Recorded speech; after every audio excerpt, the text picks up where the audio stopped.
accustomed to seeing, show my friends sort of who I am versus the side that they have accustomed to seeing. Just challenging myself to be true to me. I think a lot of that started, I would say, about 3.5 years ago when I had my son. So it sort of brought a different side out of me where I sort of like had to think about like what I wanted him to see and who I wanted him to see me as. So it started making me, I guess, be look in the mirror and sort of like ask myself the questions that we sort of talked about in one of your last episodes on like just why you are the way you are and your value system and where you rank certain things. So those are the kinds of things that I started like having to ask myself and be honest with myself. So basically, I'm really just a work in progress trying to figure out how to answer that question, who I am. Right now, the titles sort of is sort of the easy way to do it, but growing every day, and this podcast helps. I like that. I like that answer. I'm gonna have to apologize to y'all. I just started recording, so none of y'all answers prior to fronts got put on the thing. So that's my fault. Wow. I'm okay with that. Yeah.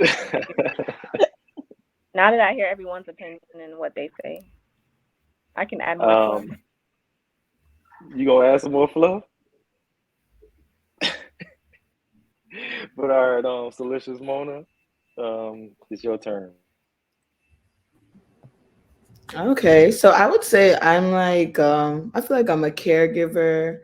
I'm a lover. Like I, even though contrary to popular beliefs, I do think I'm a lover because I'm a lover of like not just romantically, friends, family. I would feel like if anyone was to describe me, that anyone that even whether they were close to me or not would tell you that I'm like a very caring person. I'm a giver. I'm a realist. Um, I'm like before you can tell me anything about myself, I've already told myself that, you know what I'm saying? Um, I do think I can dream a little bigger for myself. Like I just think sometimes I put myself in a box. Um and I know I can do more, but I just feel like I like kind of get in my head. But those are some of the things that I would describe like for myself. Lover, I'm a giver, I'm a caregiver. I mean, that's the field I went into. And yeah, I think that's those are like the top descriptions I would describe myself as. I give off good energy, I feel. So that's pretty much where I'm at. Okay, And I can I think like that. ahead. I like that. You said you are a caregiver, right? So caregiver is like a field that you're in type thing. So if you was outside of that field, would you still be would you still be like a caregiver to like other things like people around you and stuff like that, or like you feel like that's who you are in general, or is it just because of the field or anything like that? No, I feel like that's just my personality in general. Like I feel like if like my friend or my family like was down or whatever the case may be, like my instant reaction would be to like step in, like you know, in any which way, like any form, because I guess that's something I picked up from my mom, and I always complain that she cares too much to the point where it puts her in a it hurts her, but I think I have those qualities as well, but not to her extent. She's on another level. Mona, All do right, I you just think feel like being a realist and a dreamer, do you feel like those two descriptions sort of like counter each other? Or do you feel like they or like for me it sounds like they would be two like opposites to be a realist and a dreamer. You don't see it that's a that way? good question, bro. I I don't I don't think they would really. counteract, because to me, I feel like you can dream big for yourself and, you know, still accomplish those things. Like to me, when I think of I guess I mean I see what you're saying, but I feel like you can still dream big and be realistic about your accomplishments and what you are, what you can do in a time frame.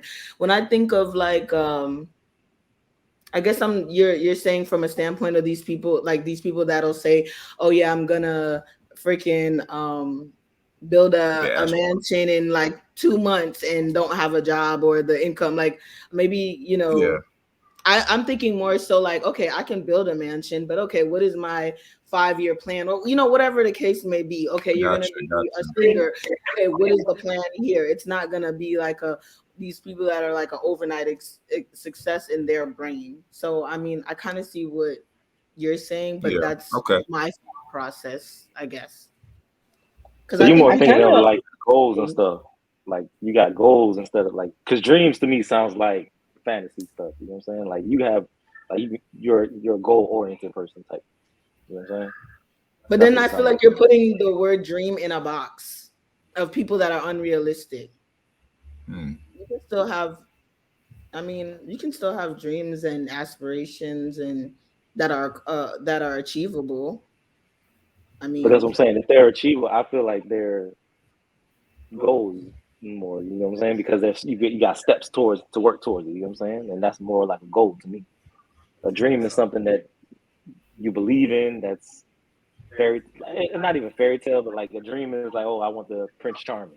You know what I'm saying? mhm. It's not something you can actually work towards, but you can wish for it. I feel I like you're think putting the every word in the goal box. I feel like every goal starts off as a dream, right? You have this dream or this idea that you want, and then once you start putting action towards it, it turns into a goal because now you're making it attainable. So I Mm. think every goal begins with a dream because you that's your idea. A dream is just an idea. So I if think a that's your dream is idea, just that's what you want to accomplish. a fantasy. I look at dreams as fantasy from my point because you go to sleep and have a dream and then it's you know what I'm saying it's whatever. But if you I have a think dreams is goal, just whether it was a aspirations. dream, like I had a dream to be an NBA star, but I put steps towards it, so it was a goal. You know what I'm saying? It's not a dream no more. It's a goal. I'm making steps towards it. You know what I'm saying? So it's not a dream anymore if I'm working towards it. A dream is just something that's you just. I'm sitting there. I want to be an NBA star, and then I'm not doing nothing towards it. You know what I'm saying? It's just a Yeah, dream. but they But could it be doesn't have to synonyms too, be. though, a little bit. Yeah. I feel like Yeah. they could be used interchangeably, but I get what you're saying too. I feel like you're classifying a dream as a fantasy. Like Yeah. dreams can still be attainable or things you can accomplish. Is just like to me, when I think of the word dream, I think of like something bigger than you or someone else expected of you or something, you know what I'm saying? That's what I think about. Like for instance, like okay, opening a preschool or something, that's a dream.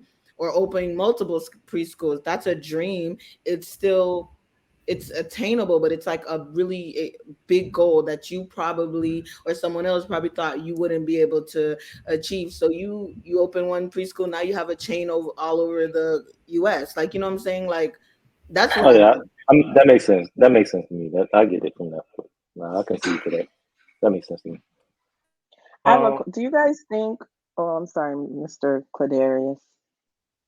Do you guys think I was you just gonna can try to get be? Junior in. Oh, sorry. Go ahead. Now, but go ahead with before you forget it. I was gonna say, do you guys think that you can be in a healthy relationship if you don't know who you are? Because I go back to what Linda was saying about she didn't really know who she was because the relationship kind of molded who she was because she started off in the relationship so young, and now she's getting to know herself on a different level outside of the relationship. So, do you guys think that you can show up and be in a healthy relationship if you do not know who you are? Good question. Push that to. I'm gonna pick somebody because y'all don't look like you want to talk. So I'm gonna pick. Oh, go ahead, Salicious Moon. I mean, me personally, I don't like have a lot of like I guess I'm gonna leave that out.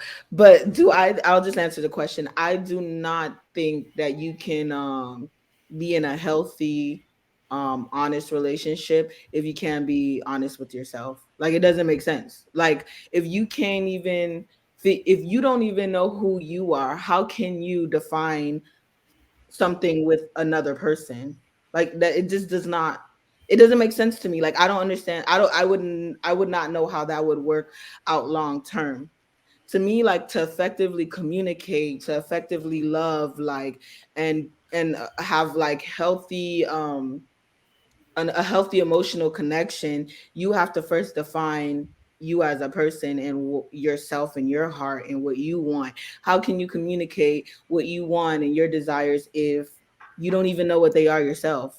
You're just, I feel like you'll be just living to fulfill that person's desires and wants, or the roles that you feel like you should be playing.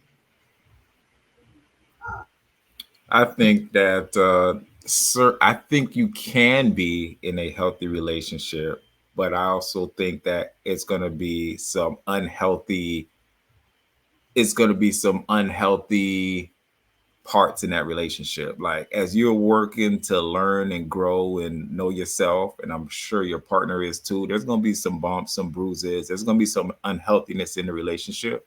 I do think that even a healthy person may eat unhealthily some days out of the week. Like they'll have a McDonald's or something. So I feel like you can have a healthy relationship, but there are going to be some bumps and bruises and some unhealthiness about it. I feel like people are always they should always be growing and learning about themselves. And a healthy, successful relationship would be two people who understand that about one another, and that is probably gonna like stick it out and help the other person through their journey while that person helps them through their journey. So I feel like that's why one of the big things is communication. You got to be able to speak and articulate what you're going through or what you feel like your partner is going through. But I do think it's going to be an unhealthy ride, but it could possibly be a some healthiness in the relationship. But it would be hard for me to say that you in a healthy relationship and you don't grow and you're not growing, and then your person is, I don't know. That's a difficult question. Because you were saying, okay, because I agree, bro. People gonna grow inside a relationship, bro. Like you're gonna be this way today, and then tomorrow you're gonna be a different way. So the growth part is understandable to me. Do you think you can be in a healthy relationship without having a core knowledge of yourself? You know what I'm saying? Because you're gonna change eventually. Hmm. But like the core knowledge of yourself, you know what I mean? Like, Yeah. do you think you can be in a healthy relationship without having that core? I don't think you can, because some along the way you're gonna realize what doesn't work for you or what's not working anymore. And if you're growing and your partner isn't growing, it's not healthy. It's not gonna work. Maybe that's where I was at in my relationship. But if you don't know yourself, or if you're finally realizing your worth or realizing what you should be expecting out of a relationship, and your partner doesn't see it and is not willing to change, it's not going to be healthy. I'm gonna say this and it's probably gonna ruffle some feathers. I feel like majority of the time it's women that don't show up and be their authentic self in the relationship. I think women mold to what they think the man wants them to be, especially if they really like a man or they're really attractive to that man and they love that man and they want to be with him. They're gonna start to watch sports. They're gonna like the same football team or basketball team. Like they're gonna mold to what that man wants them to be. Then eventually the woman is gonna be like, I'm not happy. I'm not being my true authentic self. And like Linda said, they're gonna grow and realize that their needs are not being met. And then that's when a woman starts to change. And a man is gonna be like, well, we've been doing this way this whole time. What's the problem now? And it's because someone, majority of the time, in my opinion, the woman doesn't show up as her true authentic self in the relationship. or the woman is what society tells them they should be in a relationship? I think that can go both ways, though. I ain't gonna lie to you, because I do think there's dudes out here that's portraying a relationship style that that don't necessarily fit them. You know what I'm saying? They're a certain kind of person, and then they're moving like, okay, being this is what society says I should have, or you know what I'm saying. But they not might not necessarily want that. You know what I'm saying? They know society wants the freaking girl that's almost a virgin and stuff like, you know what I'm saying, a super like pretty and good job and stuff like that, and that's what I should go for. But that might not necessarily be what I want. I might necessarily want some ratchet girl, you know what I'm saying? But if I get the ratchet girl and I actually wife the ratchet girl, how is everybody else gonna look at me? So I think dudes do it the same way too, bro. Like they play a role for certain situations. But Junior, I don't know if you on or if you here, bro. But like, I'm gonna go back to the original question. If you hear me, let me know if you hear me. Mic check. I don't know if he on. Oh yeah. I can't really talk right now. My All ribs hurt, bro. No, right, you Be know a I well, got you my sit back and spectator fractured. listen mode. then, dog. No, You I sit got the back and fractured listen, dog. ribs. So No, I yeah, got you, I'm just dog. I being a got you. guest right now today. All right, bro. I'll But let I'm you gonna get listen, with dog. y'all. I'm gonna get with All right. We sending prayers your way, Junior. We know you. I hope you're feeling better. you. Thank you, thank you. But I think oh, I'm so you got a sorry. comment? You got a comment? No, I was gonna say just to comment on what you said about like men doing it too or whatever. But like the explanation that you gave was like a man choosing a girl that society deems as a good woman, but necessarily would want a different type of woman. But I still think that man is authentically being himself in the relationship, no matter who he chooses to be with.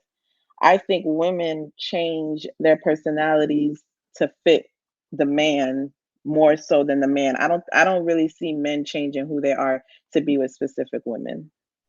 I agree with that. I agree with that point. I got that. Somebody Somebody said said something about core. It might have been me. Somebody said something about core.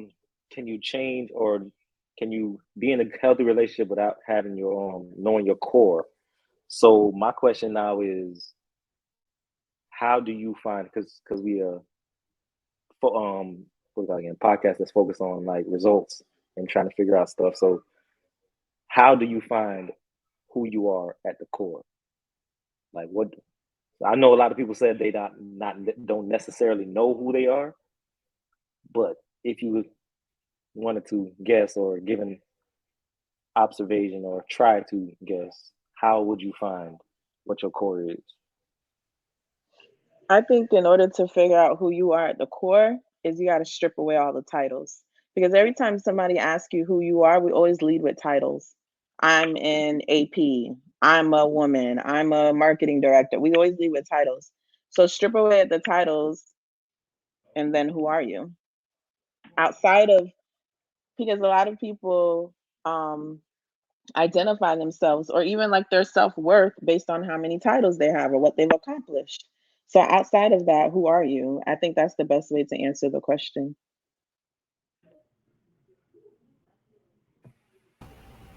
that makes sense. And like Mona, like she said, I don't know what she said, caregiver, but that's who she is. But at the same time, her occupation is a nurse, but she's a caregiver. So with or without the occupation, how she doubled back and said like that's still who she is. That she take care of her family and whatever, whatever. So I feel like that makes a whole lot of sense. Strip away the titles and go back to your value and belief system, and sort of just I think a good exercise is probably like stack rank things that are important to you, where it ranks, and then you can sort of start looking to see what sort of defines you, what moves you. Psych your mind. Oh, you was just about to come on, so go ahead. I was. I was having this conversation like a few hours ago with my dad. That sorry to get all therapeutic and shit, but like your like Maslow's hierarchy of needs basically says that certain things have to be met in order for you to reach the top of the pyramid of your needs. So like if your like physiological needs aren't met, you don't have food, clothing, shelter, if your safety isn't met, you don't feel like your relationships are solid, things like that. It's hard for you to work your way up through the pyramid to get to self-actualization, which is the top. And that's when you really find out who you are. Like you're on a quest to know, who am I once everything else has been satisfied. You know what I mean? Like my relationships are good, my self-esteem, I respect myself, I have all these things in order. Then you can really find out like who the self-actualization, which I feel like most people, I don't want to say most, there are a lot of people that reach death and have not even figured that out, like who they are in terms of me. Like you all say, strip the titles away, who are you at your core? But again, that I feel like it still all relies on what it's always in relation to something. So like if you can't get these other things in order, if your relationships are out of whack, if you don't feel good about yourself, if you know what I mean, like things are unstable in your life, it's very hard for you to reach the peak and be able to say, this is who I am, period, especially without quantifying it with the title of something. I'm a mother, I'm a wife, I'm a, sister, friend, daughter, whatever. Here's my education credentials, this is my job title, whatever. This is how we show up in the world. So I think it is very difficult to define yourself, especially when you have to strip away all of that stuff. What does that mean? And again, if these basic needs aren't met, you're not going to find that answer. I got to follow up to what you just said because the self-actualization part, I remember reading about Maslow's hierarchy. Um, do you think that's why we have an issue? I mean, I'm gonna double back to what's at the title and what's at the bottom, but do you think that's a reason as to why us as Black people in this day and age, you feel me, in this generation is like not actually knowing all ourselves like that? You know what I'm saying? Because we really starting from the bottom, and then we never really get past a certain level to get to that self actualization. So like we never really touch therapy. We never really actually know ourselves and stuff like that because we never, most Black people don't know a history of themselves or anything like that. So it's like you starting from the bottom and then you just get to a certain level and then you just stuck there. You think that's a part of a reason as to why we not I, elevated to a level we yes, supposed to be at? I feel like that definitely can be a contributing factor.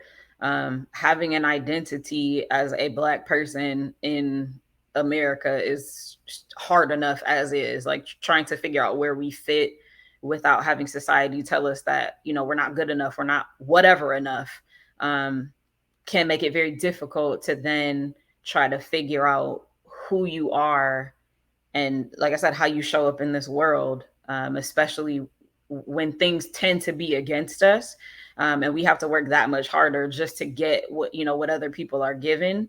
That really makes you question yourself. If you're good enough, if you're whatever enough.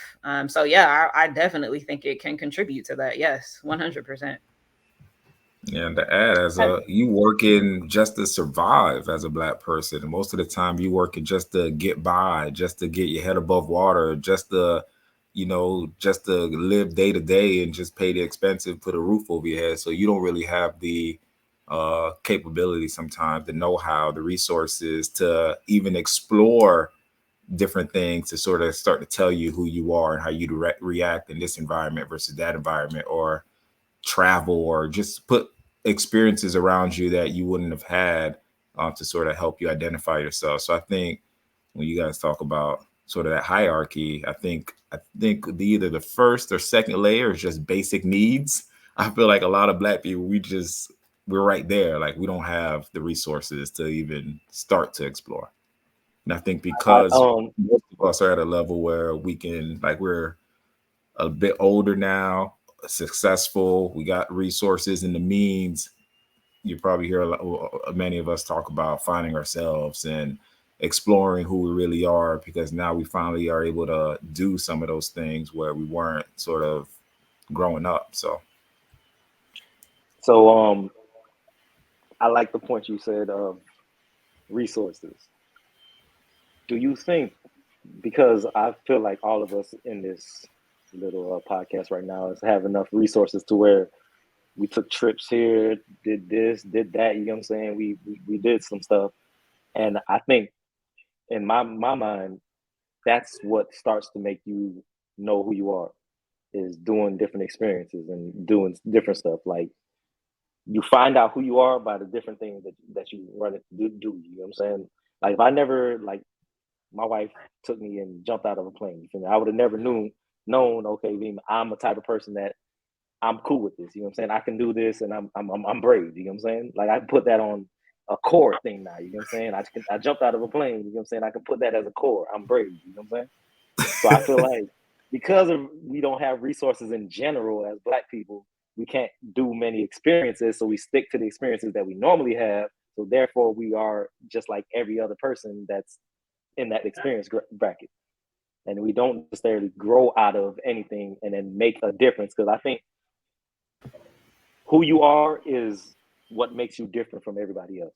You know what I'm saying?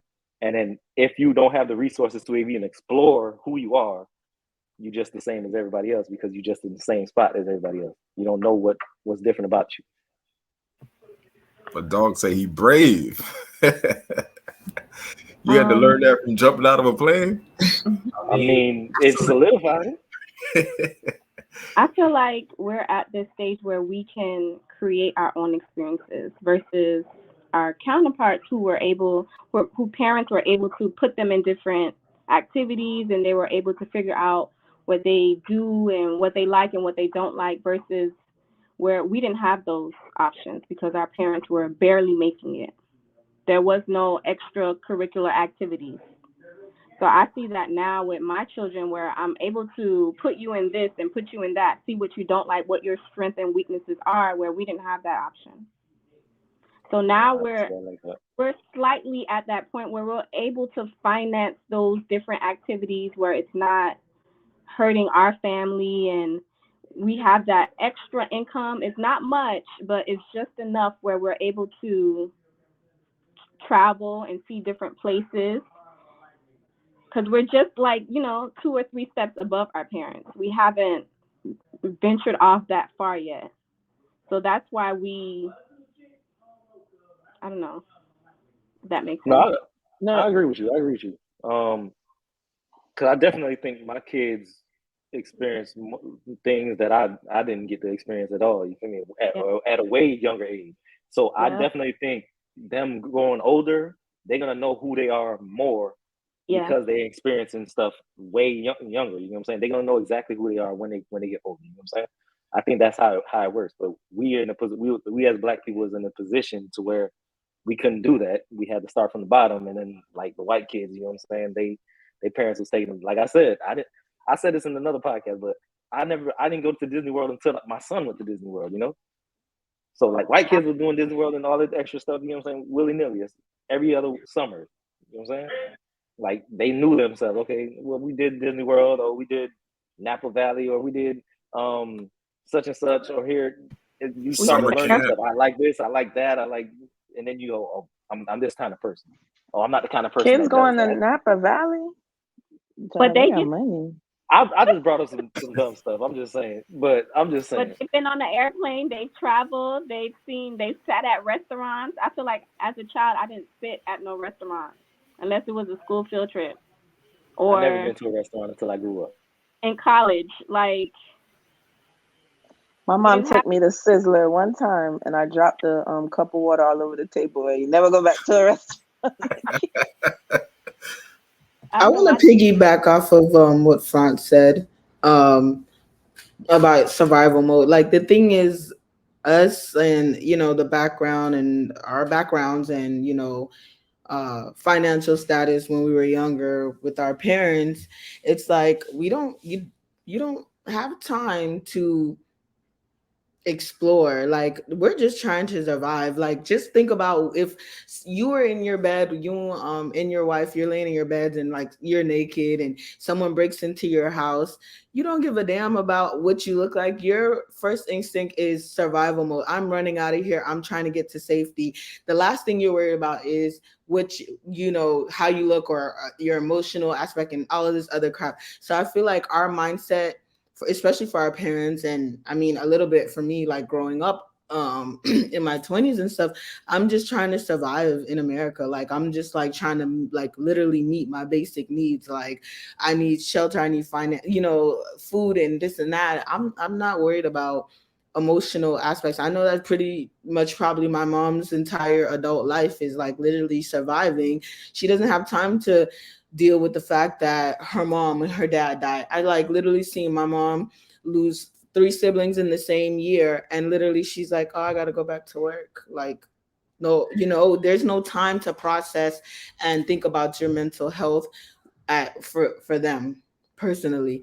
And then to me, I feel like other than exposure, I think how you react to different situations and tragedy and whatever, when things don't go your way, I think that says a lot about who you are as a person. You can definitely take a step back, no matter what it is. Like, if it's a romantic relationship or a friendship and this person did this, or you guys have a conflict, I feel like that's very telling of who you are as a person as well, because those things define you. How are you going to react? How are you gonna, even if you do have a conflict or this, that, and the third, how do you overcome that? Are you someone that can overcome that? Do you have the emotional and educational capabilities or resources to overcome those situations? Because that's very telling of your personality and your character as well.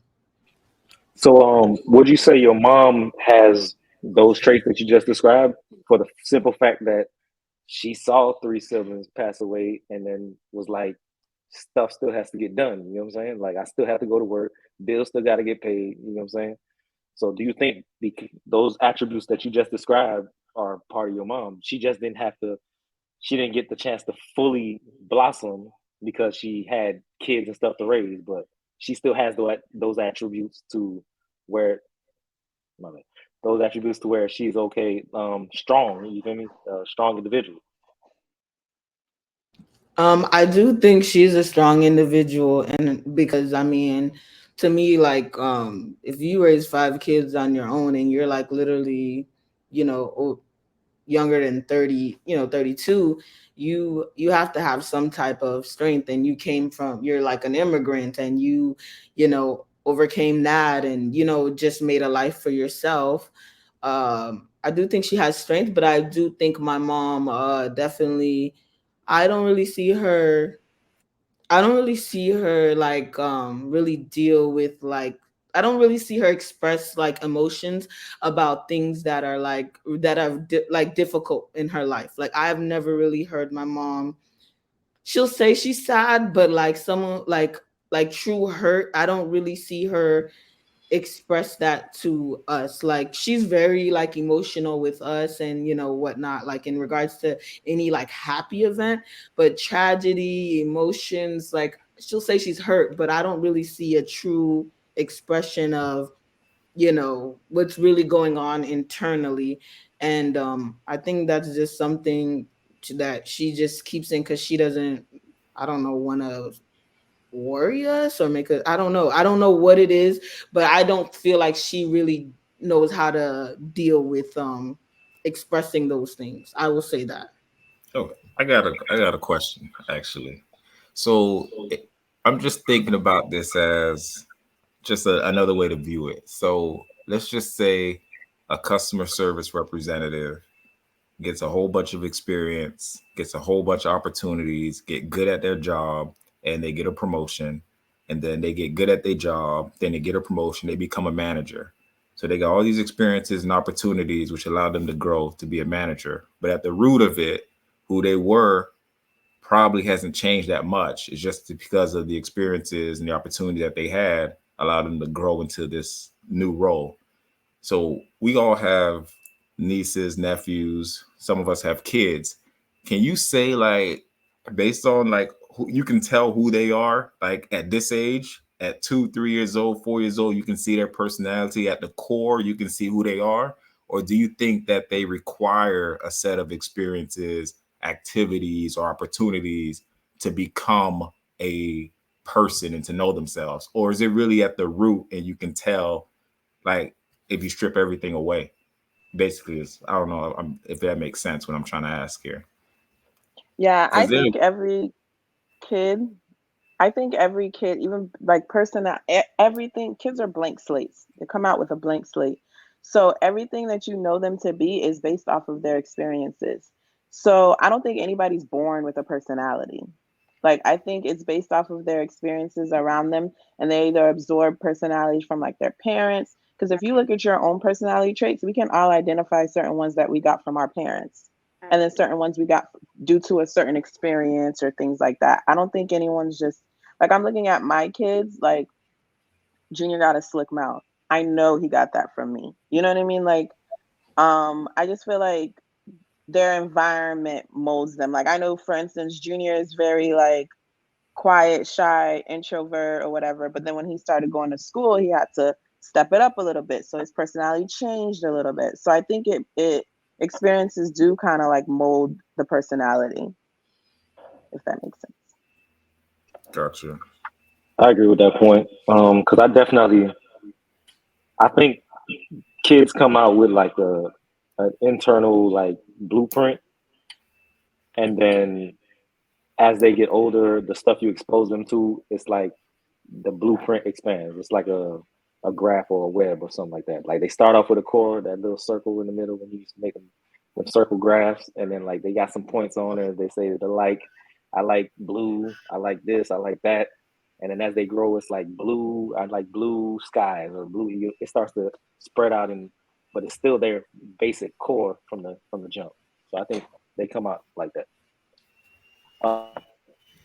I'm going to. Who didn't I ask? What? Who are you Wait, without the title? I didn't ask you. Show no emotion. Who are you without the titles? I'm double back to that question. oh, I wanted to comment on the other stuff, but I kind of forgot. Somebody mentioned something. Oh yeah, Salacious Mona was talking about um parents and like her mom and all that stuff. And like, majority of us on here, our parents are immigrants. They didn't have time to worry about Maslow's hierarchy of needs because we were worried about the basic necessities. Do you think that makes us as their children, seeing what they struggled and how they are, do you think that molded us as individuals? Like did we absorb that and try to change things, like, because I feel like for me, for example, everything that I've kind of like accomplished, or my driving force before had my own family, was to make my mother proud. My mom worked so hard. She was an immigrant. She came here. She sacrificed so much for me. So I have to go to college. I have to do this. I have to do that because I have to pay it forward, if that makes sense. So I guess my question is, does anyone else feel that way? And if you did, do you still feel that way? Or how has it changed?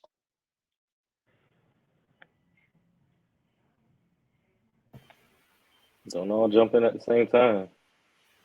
I feel like it wasn't necessarily about making my mother proud. It was just that I was instilled with, working hard and accomplishing like my goals. It wasn't about making my mother proud. It was about what she taught me. Like you go to school, you go on to the next, and you continue building. Like you don't. There's no time for slacking.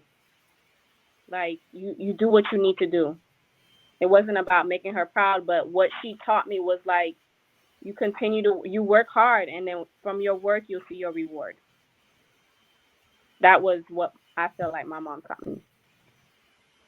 Yeah, I said for me, I feel like it was making her proud. She would always remind me daily, like, I'm a single mother. Your daddy left us. You can't be out here. You can't be out here like slipping, slacking. Like you gotta Putting the be pressure on your back. Wow, putting the whole pressure bag on me. Like bag. you gotta prove to him, you gotta prove to them. Like, Oh, so it that. was that pressure. Secondly, she was hardworking, so she'd be working 2 jobs, cleaning bathrooms. I had to see that, so I feel like that put some work ethic in me, being able to see her get up every day and go do that.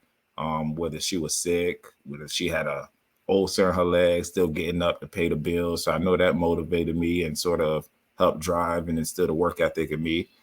It made me a scammer because at a at a young age, I got to be on the phone impersonating a 50-year-old woman, like calling Comcast, calling FPL, like, "Hello, the cable don't work or this bill is wrong," and I got to impersonate. And like at a young age, I got to figure out how to talk to adults. I got to figure out how to troubleshoot. I feel like all that stuff has helped me in like today, just going through life and doing the things I'm doing today. I think a lot of that is That's just that early scamming. exposure. Yeah. So I certainly think everything you said about, seeing your parents being immigrants, that certainly impacted me. All right, I'm gonna double back to the original question. I see we got somebody new hopped on. Big Zeke, you hear me? You must not be hearing listening. We got a big group today. Hey. Anyways, okay. So we're gonna continue on with the topic. Who are you without any titles? I don't think I went to. Did I go to Cypher Mind? I'm not sure. Did I get you? I don't know, but I feel like I answered enough. I threw in Maslow. That was my contribution. All right. So, who am I without any titles? I'm gonna put it on me. I think I'm a man, first of all, and then second of all, a provider and a protector, and I think that's as far as it goes, bro. Because to me, that's all. That's the basics. I'm a man, so I'm firm and I stand on what I say. I'm a protector because I have a family. You know what I'm saying? So I have to protect them one way or the other, whether it's fists or with weapons or whatever. I have to be a protector for the family, and I'm a provider because I have to make sure that my kids is not in the same position that I started off in. Just like my people made sure I wasn't in the same position that they started off in. You know what I'm saying? So I feel like that's core for me. That's who I am. Is a man, a protector, and a provider, bro. That's simple as it can be. Anything else is Your just icing on role the and cake. your responsibilities. That's it, bro. That's what it is. Anything else is just icing on the cake, bro. I look good. I'm cute. You know what I'm saying? Like all that stuff is just icing on the cake. But I'm a man, protector, and a provider, bro. That's it. I feel What's like a you're a little man? deeper than that. I feel like you deeper than that, man. You know what I mean? That's the basics, bro. That's how I look at myself, bro. Like these are this is what I was sent down to earth to do, bro. Is to be a man, stand on what I say, do what I'm supposed to do, protect my family, and then provide for them. That's what I was So sent do here to you do. think Anything else I do after that is good. so do you think because you said you keep saying I'm a man and I stand on what I say, I'm a man. So for me, a man is a male with genital like in their DNA. So your definition of a man is someone who stands on what they say and stuff like that. So every male is not a man. Yes, 100%. If you can be a male, but a man is different. You know what I'm saying? You born a male. I was born a male, but I'm a man because I do what a man is supposed to do. You know what I'm saying? I take Who care of his decides household. what a man is supposed to do?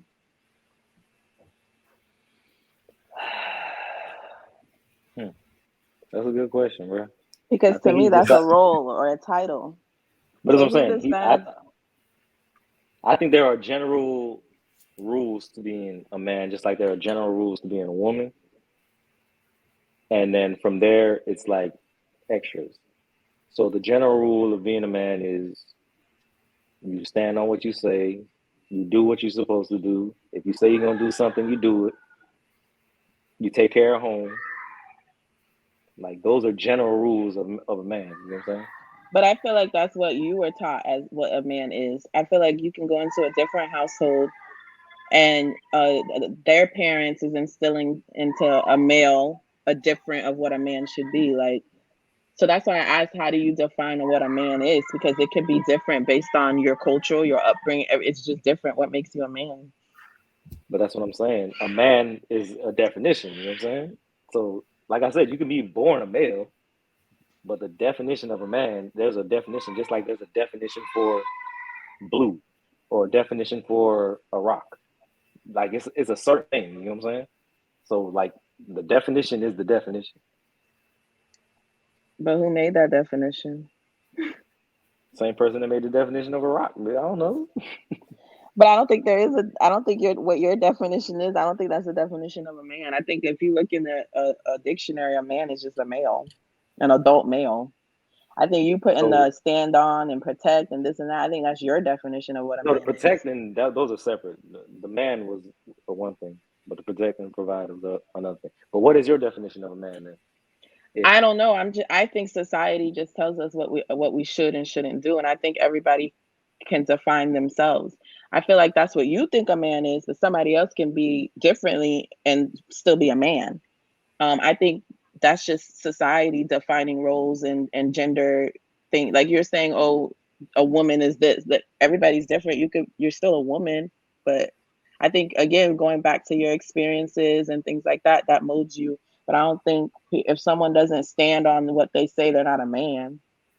But that's what I'm saying. Okay, I give you that point, but what I'm trying to say or make you see or get it across, you can yes, you can be a male, but a man is a you know what I'm saying. There's a difference of definition there. You're born a male. You're not born a man. I was born a male. You was born a female. But a woman is a definition of something. Somebody described it somewhere. A And when they woman is said an this is what a adult woman is, female.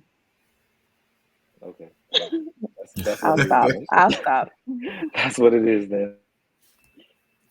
Hmm. Someone Anywho, else Blizzy, chime in. I know I'm not the only I, one I that thinks get like I that. get what Cladarius Lovell is saying. I feel like for me, it's hard to put into words, so I see how he's having difficulty articulating it. But as a man, when I look at another man, I can tell within one because you know conversation he on his is if shit. that man, if he gets the man thing, if that man Because gets he's it. on his And shit. by You get it, I understand? There's a mean blueprint, and he's on it. like it's a thankless job. You're a provider. You can't there's no I'm tired. You got to make sure your family is good, roof over their head. You got to make sure bills are paid. You got to make sure, your needs and wants might come second or third. Like for me, being a man means like you had a household, sort of say. And like That that sounds like every single mother in America. So are they men too? yeah, they can be. They can have male No. They character. That listen. sounds They like every picked up. single mother. Like you're not Listen, saying they anything It or picked up. talks different from about They that. this. picked up the man role. That's what I'm saying. It's a defined role, and mothers, single mothers in the United States, bro, have picked up the man role because there was no man in the But if house. they're just playing the role of a mother. That's Yeah. of a woman, of a mother with kids. They go into protection mode. They're gonna provide. They're gonna be the head of But the that's the household. role of a But man, though. that's That's the what I'm role of a saying. mother. Those are Okay, but man's roles, though, to protect and to provide, bro. Those not typically roles A of the mother's not a mother. protector, The mother is supposed to nurture. but a She's supposed mother to isn't be the also a calming protector. voice. But is a No, mother not a protector as well? she becomes that when she takes the man's role because there's no man in the house. No, if you're not around, Shirley is going to be a protector. Oh, sorry, I forgot Because there's something. no man in the house. Because No, there's no if man in the you house. if my husband, if you're out in the streets and God forbid something occurs that puts your kids in a dangerous position, you're gonna be the protector there. Yes, you are going to be the protector because out of pure necessity, and women can definitely be a protector. But who's going to protect I that guess. woman in that household? Nobody. okay, But back in the to the household with a go back to the provider thing because I feel like gender roles are different in relationships. You have some relationships where the man he stays at home, a stay-at-home dad, and the woman is a provider, and it works for their family dynamic. So is that man not a man? I told you, but that's what I'm saying. You're trying to mix words. I told you a man is separate from protector and provider, bro. I said a man has his own definitions, bro. I said Oh. from jump. I He could, said a yeah, man that is that this, man's a man. and then I said protector, provider. That's separate things. Okay, so then So what makes man a is a man? certain thing who stands on his stuff. I He's stand on well, myself. he say what I he see what I means. mean. Yep. All right, man. So am I a Go ahead. man? Y'all a bunch of men. Then go ahead. Y'all I'm got it. joking. I'm messing with you at this point, but I do think like the description um of a man, I don't really see. I don't know. I guess what you're describing to me isn't really make Let me flip it then. differentiating from Let anything me else. flip it then. But I don't know. I'm Let me not a man. flip it then. I don't know. Do you know what a woman is? What is a woman? An adult female. Come on now. Don't give me that. What is a woman? That is a That's woman. it. That's the basic. So you Yeah, just I'm gotta be not adult gonna female. go around. I'm not gonna go to another woman and say she's not a woman because she's not, she doesn't have kids. Some women are barren. I'm not gonna go to a woman and say you're not a woman because you're not nurturing. There's people who have kids. There's mothers who have kids and they just But don't. That natural nurturing instinct you're never starting to pull out some kicks in. definitions of what a woman would normally. Just you see how you're pulling out But stuff that's that what they people would normally society. think women But would be. that's what society tells us what women should be, what a man should be. But in actuality, a woman is just an adult female. Because what you Then do why and what wouldn't they I just call do, her a female? Why would they? because you Why have would to they separate it? If differentiate she's a woman, adult, age, why would you just be a female? age. A girl is a young female. A woman is an adult female. That's why they separate it. Okay, we're gonna leave that there, Like I I guess. just don't think there's a definition. I don't think there's a definition for a woman. There's a definition for everything, bro. Like, come on, bro. We speak English, bro. There's a definition for everything, dog. No, I There's not agree. The when you speak in definition the is what English I told language, bro. There's you. a definition for Yeah, everything. correct, an adult female. But as far as characteristics to say this is a woman, besides you being an adult female, I can't say there's certain characteristics that make you a woman. Like how you guys are saying there's certain characteristics that make someone a man. I mean, Linda, Lauren, Mona, you guys can chime in. Is there certain characteristics that make someone a woman besides just being an adult female? I You, don't know. what I mean by the question is, you, what does the characteristics of a man? That's what I'm talking about. Not adult male or adult female. What are the characteristics that make a man? If you was single and you was looking for somebody to date, you'll be like, that's a man that I might would date because he carries these characteristics. That's what I'm talking about, bro. I'm not talking about Yeah, but no. my characteristics would probably be different from Mona's characteristics or Lauren or Linda's. That's why I don't think there's certain characteristics that define. I just think you're gonna go to what you're attracted to because there's not one One set standard for characteristic, y'all all everyone. I gonna feel like have Yeah, in in general, common. everybody likes the exactly. same thing, bro. I I don't feel I in think don't. there's general, one like you characteristic. search for something. You know what I'm I saying? feel like not Personality wise, you might mix, but you want the same thing for the most part. You know what I'm saying? You want something. a man is a But leader, go a fighter. A man is emotional. He knows how to communicate, and not everyone has the same characteristics in a man. Everyone is different, I think. But if they're missing certain characteristics, does that make them not a man? No. Yeah, that's what I'm saying. Everyone has different characteristics, so you can still be a man. Yeah. I know, like how Linda was I listing disagree, but characteristics. How Linda was listing characteristics. That's what she looks for in a man. Someone that's a leader, a protector, provide. Similar to me, that is what I look for in a man. But if those someone are is the not a normal leader, characteristics of a man, bro. Those if are the those normal are not the characteristics of a man. characteristics, I know, for instance, I know men that are non-confrontational. They don't want to be lead. They don't want to. That to me, that doesn't make them less of a man, though. They're It still a all man. experiences. Some women seen men that are leaders and are abusive and are like, so you don't want a man in that way. Like, I can lead too. Like, it all depends on your experience. Not everyone wants the same man.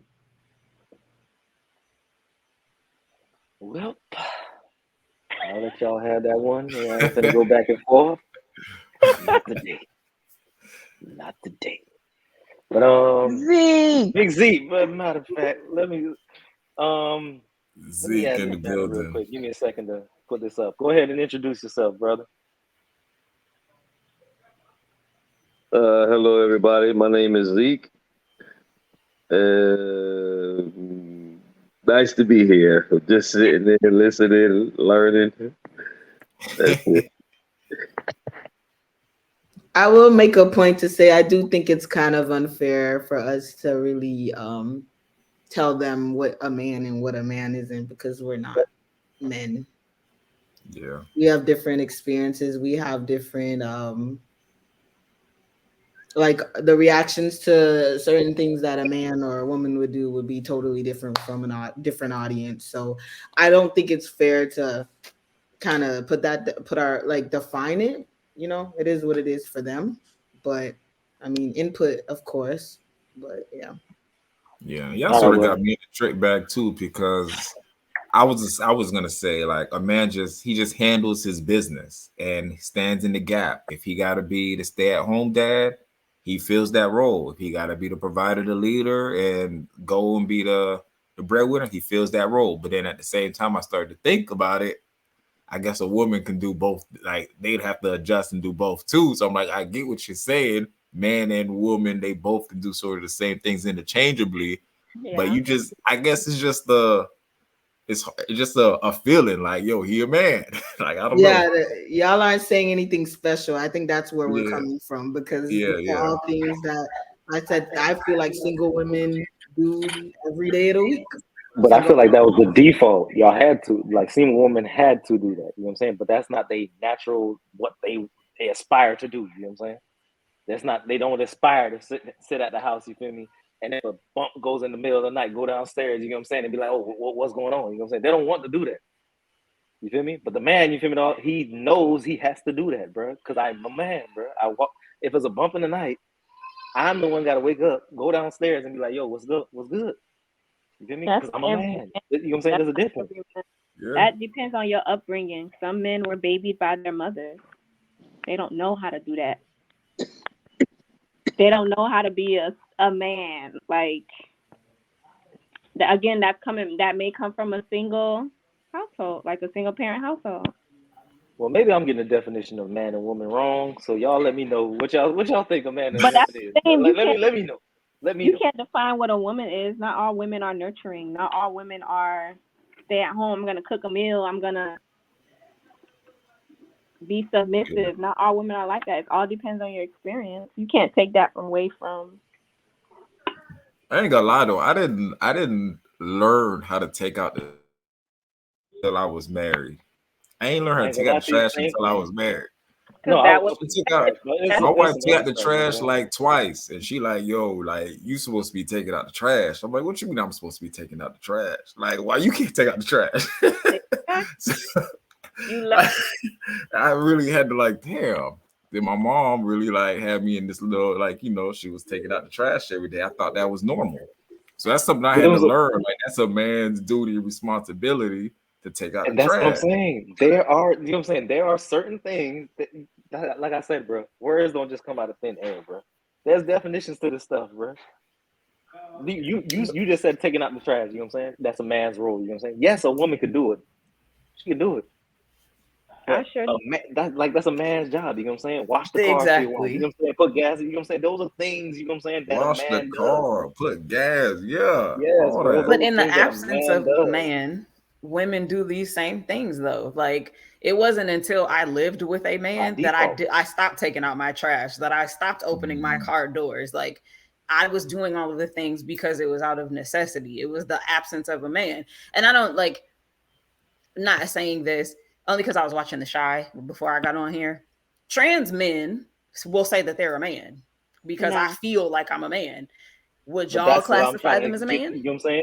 I'm trying to get the definition right because you know what I'm saying? You're a trans man, so you're female born, right? Mm-hmm. And then taking on the roles of a man. So you're not a man, you're still a female. You know what I'm saying? But they feel like You're they're a men. female. You're They you know what I'm saying? identify as You can being do men. like I said, male roles can be done by women, like But if you go, as a necessity. but if you Yeah, but tell if a they trans man, identify as man and they do the man thing, then like, Mm, And mm, and to do the Listen, mm. same show no with show no roles. emotion. Wasn't I just having this conversation with you earlier? that What? soon there's gonna be, you're gonna like whatever I feel like identifying as, bro. It's gonna be a flimsy scale, bro. I'm gonna say That's soon there's why gonna be people that be like, I identify as a child and I'm having sex with another child, bro. This is we pushing a long crazy scale, bro. You know that's what I'm why saying? I said Identify as what you want. that's why I said a man is an adult male. Done. Because that will alleviate all of that. Because But again, that cuts if you're that cuts their describing a argument though. man, if you are describing a man based off of these characteristics that you're saying, like Lauren said, a trans person feels like a man and they're doing all those characteristics. They're a protector, provider. They They're stand on born this, a this and that. female, so they're just a You just female gonna cut me taking off? male roles. I'm You just sorry. gonna cut Go me ahead. off? So doing that or whatever, then they might say they're a man. But that's why you have to go back to the scientific definition of a man, which is an adult male. No, a scientific definition of a male, you know what I'm saying? And a female. Like you said, trans. You're born female, so you're a female. Even if you identify as a male, you're still a female taking male roles, so you're still a female. Like pretty much like a single mother, bro. Same thing. You know what I'm saying? You just identify different. You see what I'm saying? There's a difference in that. Okay. Like you're still born a female. I'm born a male. You know what I'm saying? So the roles I take on as a male, is man. You can do the stuff as a female, as a man, male role too. But it doesn't necessarily make you a man. You know what I'm saying? You're playing a role.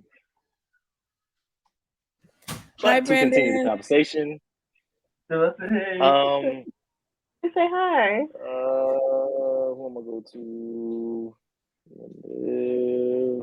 Linda and Mr. Peace. Brandon. Uh-oh. What Wait, is what's a up? man / woman to you? What I'm is sorry? what is a man to you? A man? Yeah. What defines a man? A definition. The definition of a man? A man is a man. Like, don't ask me the definition. What is a man to A you? man, to me, a man is a manly man.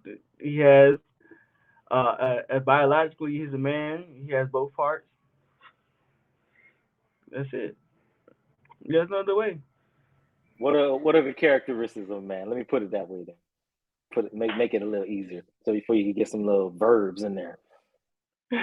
What is your What's my what? characteristics of a man? What defines a man? Characteristics of a man, like, he's Quality. honest. He's a manly man. He's true to his word. That's all he got. Is a man is a man of his word. That's all he got. Sounds similar to what I said, ain't it? Maybe there's a definition to a man somewhere. Hmm. I'm not gonna go back and forth with you, but you definitely I ain't he going back and forth with you defined either, goddamn it. he defined what a man was, and when he didn't say what you wanted to hear, you said, "Oh, well, what are the characteristics?" That's not the point I'm trying to But that make. The was the point whole I'm point I trying was to saying. make. I said characteristics from jump, bro. I said You characteristics got from it, jump. bro. Zeke, All what right, I is the do got it. definition of a man? Exactly. What's the definition of a man? Z? Um, I kind of, agree with everybody was saying, but I kind of feel like the characteristics that everybody, is saying is like the same thing, but I kind of feel like that's describing the characteristics of a good man, so to speak. You know what I'm saying? Because we got, different men out here. Like we all said, we got transgender men, so we got some who was biologically born outright men, some people who feel like they're men because they're taking on certain roles. And I think that's where we get all the confusion, because everybody wants to be labeled and everybody wants to be considered this and that, based off what society is telling us what a man should be. But I mean, at the end of the day, we all men and women, you know what I'm saying? But is the type of person you are. Are you going to be a good man? Because I think that's more like the question what Cliff is asking, what's the characteristics of a good man, you know? But Maybe I should have said it. Yeah, but and you go ahead, bro. no, I say Zeke, you hit it on the head, and I feel like we all understand that it's unspoken when Cliff say, I'm a man. Like, okay, bro, you a man. I get what you're trying to say. You a man. That's when I What he said, should have like, said, you're a good man. You a yeah, good but when by the way he enunciates the word, by the way he says it, I get what he's saying by saying I'm a man, because he could look at another male who's not doing the man thing, not standing in the gap, not taking care of his, not being whatever it is a man supposed to look like, and he could be like, yo, the man, he's obviously a man, he's obviously a male, but he ain't a man. Like, it's Yeah, a yeah, I think. See, That's all I'm saying. I'm thinking of it as literal definition of a man, but I guess you guys are saying like the man, like I am a Characteristics. I've been man. saying it's characteristics it's for so kind of long. like a loaded question though. You know what I'm saying? Where you can say, well, you know, I'm hungry. Well, somebody can come to you and say, well, I'm hungry. You know what I'm saying? They could either be spiritually hungry or they can be physically hungry. You know what I'm saying? It all depends on how you look at it. Some people look at it a glass half empty. Some people look at it half full. You know, it's all your interpretation and your understanding. But my honest opinion, I don't think nobody here is right. I mean, I don't think nobody here is wrong. You know what I'm saying? Everybody's entitled to their own opinion, obviously. You know, but for the most part, honestly, for what I've heard so far, all the answers, pretty much lined up in the same category or the same realm. You know dog, what I'm Zeke saying? jumped in here playing the fence. Everybody all right with me. Just Everybody Everybody all saying, got it bro. right. right. I'm just Everybody saying got it because right. they kind of hit the nails on the head, as from women too. You know what I'm saying? Because So from what's the being woman? raised from a single mother, I was raised from a single mother who we ain't had no old boy. You know what I'm Okay, what's saying? the woman? So What's the moms had woman? to do it all, until we got up in age where we were able to do it. And, then she taught us to take trash out, wash our clothes, clean, all that shit, what society say, a man should know how to do, on top of work, provide, all, it's just pretty much, roles what society say we ought to do and what we ought to know. You know what I'm saying? If we get around with certain people and and they beliefs don't line up with our beliefs, then we go to looking at each other crazy. I I agree have a with that. question. This is probably going to throw it off a little bit. So I've been watching this new show called I Love a Mama's Boy, and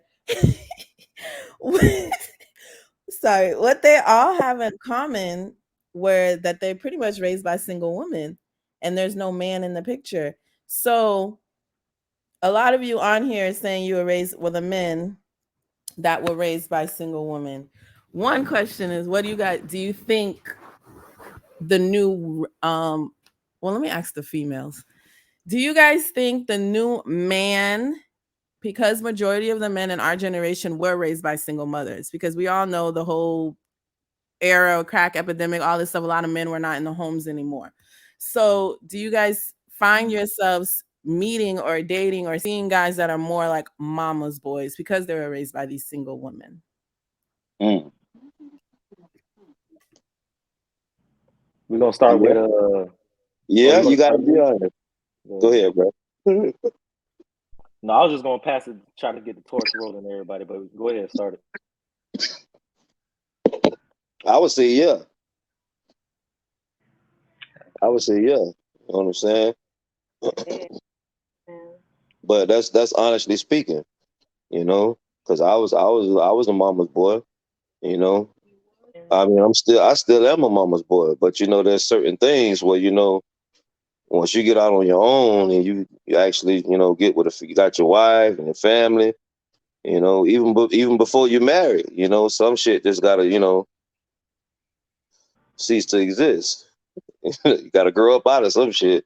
But as for like still being a mama's boy, I mean that I don't think that's gonna go nowhere. But you just learn how to deal with it. You know, you go from to when she called you up and jump to now when she called you got to evaluate the situation. You know what I'm saying? You got to use your common sense. You just can't go. You just can't up and run. Be like, oh well, this is wrong. And I'm here to fix it. Nah, it don't work like that no more. So now you once you get to that point of life, you got to realize, it's okay to be a mama's boy, but still you gotta be your own man. So do you think a lot of men that's raised by their mamas have a problem with that? Being their own man and like still having a relationship with their wife or girlfriend or something like that, and then still like putting their mom first? I won't say they have a problem with it. I just say we as people is human nature to struggle with things that we don't know how to do, and we don't get help or we don't talk about it on how to deal with it. You know what I'm saying? So as for me, I'm lucky enough. Well, my wife, she keep it real with me. She'll tell me straight up. Rather of like, what she give her opinion on, rather of if I should steer one way or steer one way, but it's always unconditional. And that was some things where, I had to also consider and take in mind, like, well, this is what it is. This is life. Yeah, yeah. I gotta face the facts. Yeah, I'm a mama's boy. I love my mama, but I got a life to live. Right. To But for no, the I was lady, just about to go to you, bro. I was just about to go are to we you no, because I was you gonna the only say other for the mama's boy I ladies know. though. I was gonna go to the no, ladies in that. Oh, go. are we really mama's boys, or are we just men that were really raised by mamas in the beginning? Because mamas, they really love these boys. Hey boys, they really do. And you know what I mean? Like that's like if you was a dad, if you're a dad, or you understand, like sometimes you can't even step in there. You can't even say nothing to them boys before them mamas jump all over you. I'll be saying that to him, don't do that, but they Mm-hmm. learn as they grow with their child, and it's they really do love them, and the dads love the boys as well. It's just that we grew up in a time where that sometimes is you can't really be like you can't be too macho, but moms have that control. It's just that what can we do? Yeah. I think the thing is with the mama's boy situation that Show No Emotion was trying to specify was like to the case where like you'll be in a relationship and then like you put your mom before your relationship type stuff. You know what I'm saying? Like not necessarily that you think you're a mama's boy because like a lot of people's mama's boys, but it's like Hmm? you in a relationship and you putting your mom like Zeke said, jumping up, you know what I'm saying? And then anything she want, you feel me, you going to do that first, you feel me, your wife at the house, you feel me, all got to deal with the kids, stuff like that, you know what I'm saying? Like you have to balance what's going on, taking That's into real. account That's that mature. who come first, you know what I'm saying? So I think That's that's right. really the issue that showing no emotions trying to get to. That's But real. go ahead, Franz. You was supposed to I was open up gonna your mic. ask to the ladies here. Can y'all tell off first date, first text message interaction, or can y'all tell when y'all dealing with a mama's boy? Mm-hmm. I would Um, say I would say like a first conversation. No, I think that that will come like more as you like spend time with that person, and then or you make try to make plans, and then you'll see how they manage priorities. Like I feel like if your mother is fine and capable and is working, um why does she have to live with you? That's I don't understand that. Like I really don't. Like I'm so serious. If this. she's capable, she's working, she is not someone that's dependent or like sickly, why does your mom have to live with you? We have our own relationship and our own marriage and our own family. Like once you put your mom into that dynamic, when do we have time to actually be a family of our own? Because at some point everybody's parents is going to get old, everybody's parents going to get sick, and at some point you will reach to that point where you do have to take in your parents if you're not one of those people to put your parents in a nursing facility or whatnot. So when you add that kind of stress or dynamics to your family later on, and she's been living with you guys since you got married, like what how are we a family of our own? How are we, growing together? And I gotta listen, it's you and your mama against me. No, I feel like that's just unfair to the wife if you're like one of those mama's boys where your mom has to live with you and all this crap. But that's Gotcha. just my opinion. And as for like being raised by a single mom, I don't think every child that every guy that comes from a single mom is a mama's boy. Like my brother was raised by a single mom, and I noticed my brother is 10 times more emotional and like expresses his emotions compared to people that were raised by a father or a father figure in the home.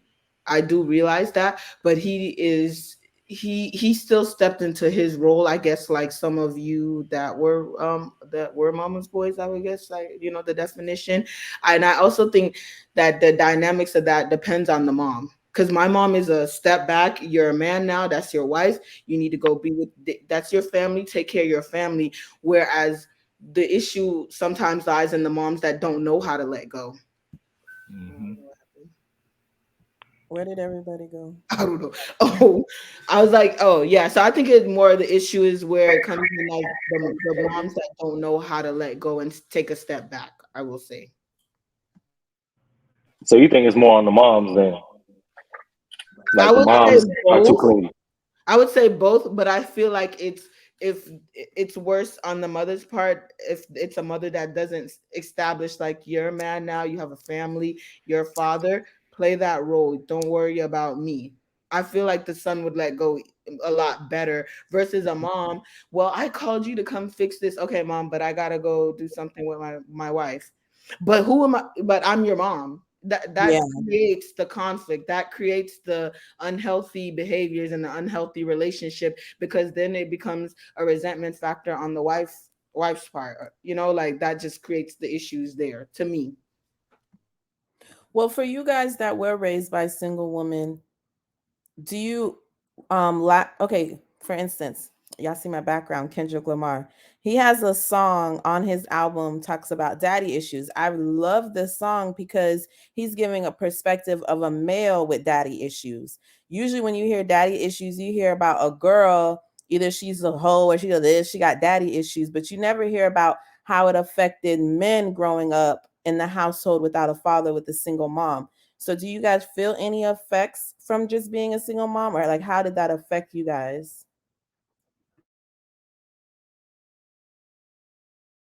Fucked me up.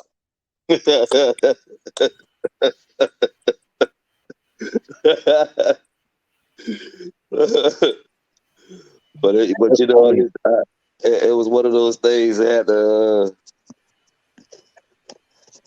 really work on.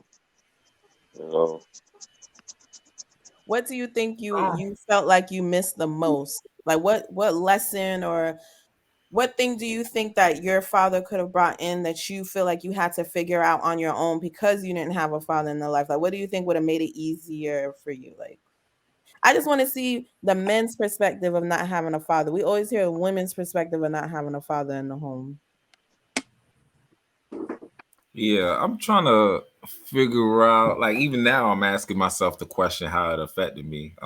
So my father wasn't in the home.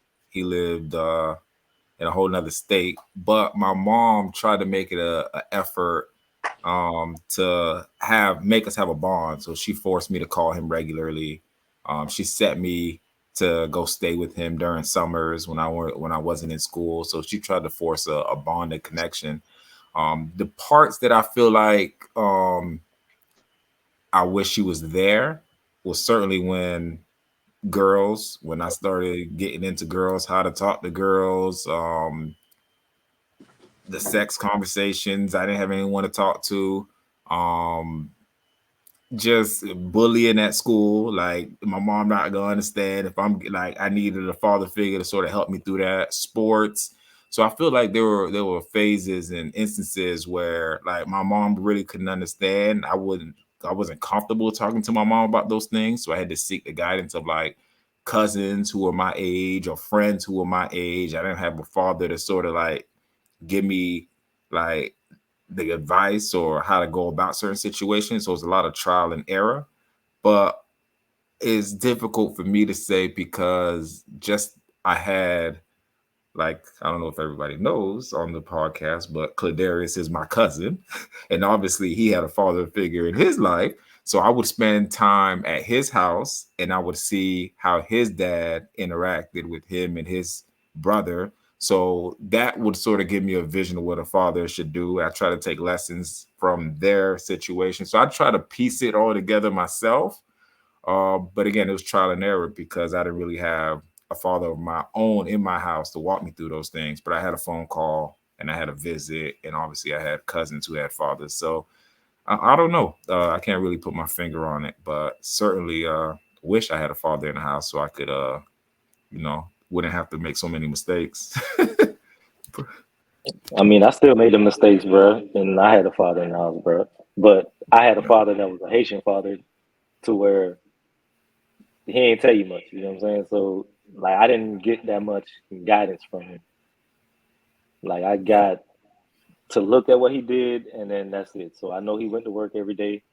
I know he came home late, and then put food on the table, and then that's it, bro. You know what I'm saying? So that's the basics of what I could say. I described. I started off describing a man as, or a father figure, is just going home, waking up every day, going to work, coming back late, and then that's it. You know what I'm saying? But all the other stuff, you know what I'm saying? Like, I had to figure out, just like everybody else, you know what I'm saying, by myself, bro. I had to figure out, okay, this is how you pay taxes, or this is how you do this, or like all that stuff had to get figured out, because Haitian men don't really, I don't know if it's Haitian men or just Haitian people in general, but they don't really explain to you what you're supposed to do or how you're supposed to do it.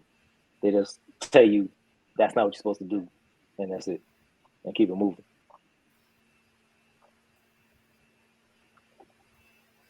Why you say it was Okay, hard for you, Zeke? good question.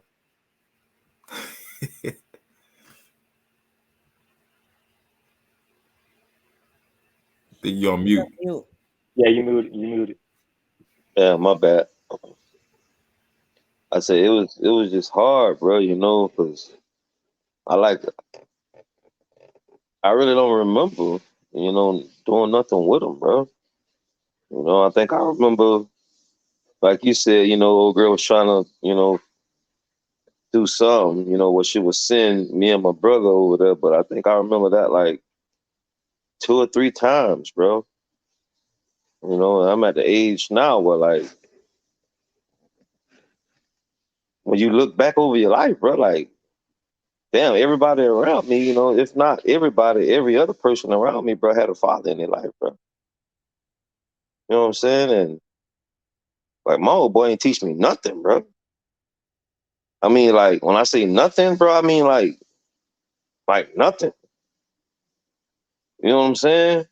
Like, no small things, no nothing, bro. You know what I'm saying? I don't heard all these stories about him, how he was like this crazy ass black belt. He done beat down like 4 or 5 people who was trying to jump my uncle who couldn't really fight. You know what I'm saying? And I don't heard all these stories about him, bro, but ain't teach me nothing. You know what I'm saying? So as I got older, old girl, she would always push on us like, don't be mad at your father. He's still your daddy, regardless of the circumstance, regardless of what we're going through. That's exactly what she'd tell her. Regardless of the circumstance, regardless of what we're going through, he's still your daddy. So you gotta love him, you gotta respect. So, she'd keep pushing that on us. And as time went by, I ain't gonna lie, I tried to make that bond with him. You know what I'm saying? Got his phone number. But I always felt like I was chasing, bro. Mm-hmm. You know what I'm saying? I always felt like I wanted a daddy. You know what I'm saying? And I wanted this connection and relationship with my daddy, but I just felt like I was chasing too hard for it, dog. And And then then it you kind of always got felt. that, and you got Go that ahead. question always in your mind, like why? Like why am I your son? And like you don't want to teach me anything. You don't value anything. Like you don't want to give me anything. Like why? No Like time. I would go to New York and I'd be looking at my father. I'd be looking at his family, his kids, and I'd be like, okay, so why did he like decide to like leave me and my mom, and like why she gotta force the relationship? Like why wouldn't he want to, like, I'm his first son, why wouldn't he want to like spend time with me? Why wouldn't he want to fly down and give me some, some shortcuts to life and keys, and like I'm just Right. asking myself why. And as a kid, you maybe you struggle to be direct with them, or you don't know like how to ask, or they're not giving you the right answers, so you just, even to this day, it's like the question is why. Why? You know what I'm Yeah. saying? It's still why, you know? And it ended up getting to a point where, I actually confronted him and asked him, like, like, so what's up? You know what I'm saying? You haven't been here all my life, and now here I am. I'm older now, trying to talk to you, and it's like I'm personal. It's like I'm constantly chasing. And he gave me this excuse about he's working, always tired. I respect that. I respect that.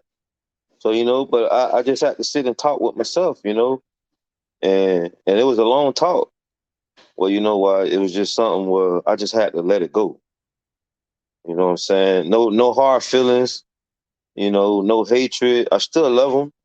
You know, I call him from here and there, but as far as like trying to have that father son relationship, it was just something I had to give up on.